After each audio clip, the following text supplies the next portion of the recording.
Misalnya, dalam Matius ayat 34 ada pernyataan Tuhan Yesus, "Jangan kamu menyangka bahwa aku datang untuk membawa damai di atas bumi. Aku datang bukan untuk membawa damai, melainkan pedang." Kalau ayat-ayat itu dibaca apa adanya, sangat mudah orang menuduh Kristen sebagai agama yang penuh kebencian.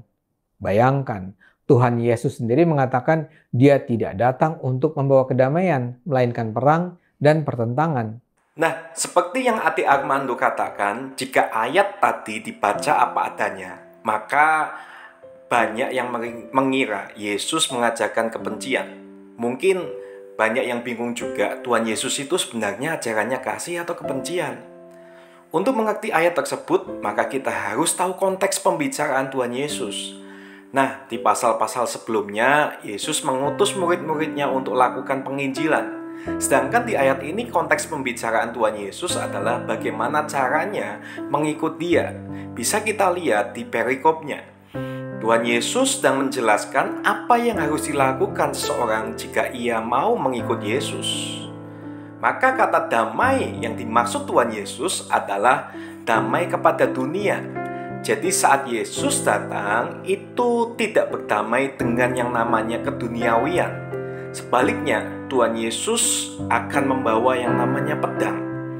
Pedang di dalam bahasa aslinya adalah makaira, yang punya arti pisau besar untuk membunuh dan memotong daging binatang.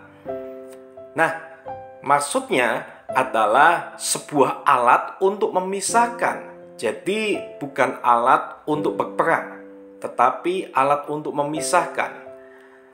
Jadi akibat mengikut Yesus, beberapa orang itu akan terpisah dengan keluarganya mereka sendiri yang tidak percaya Yesus. Makanya Matius 10 ayat 35-36, kelanjutan dari ayat 34 yang sedang kita bahas ini, mengatakan bahwa sebab aku datang untuk memisahkan orang dari ayahnya, anak perempuan dari ibunya, menantu perempuan dari ibu mertuanya, dan musuh orang ialah orang-orang seisi rumahnya. Kita tahu ada orang yang percaya Yesus tapi keluarganya tidak terima. Dan mau tidak mau dia diusir dari rumah kalau tetap mau ikut Yesus. Jadi orang yang memilih untuk mengikut Kristus dan melakukan kebenaran pasti akan ada yang benci. Bahkan mungkin oleh anggota keluarga mereka sendiri. Maka akan ada pedang atau pemisahan itu. Ini mungkin bagian dari harga kita menjadi murid Yesus, di mana kasih akan Tuhan itu harus lebih besar dari apapun dan siapapun.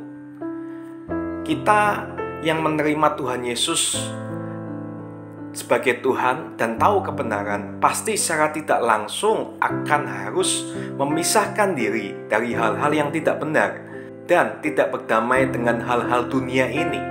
Maka Tuhan bilang, "Aku datang bukan untuk membawa damai, melainkan pedang."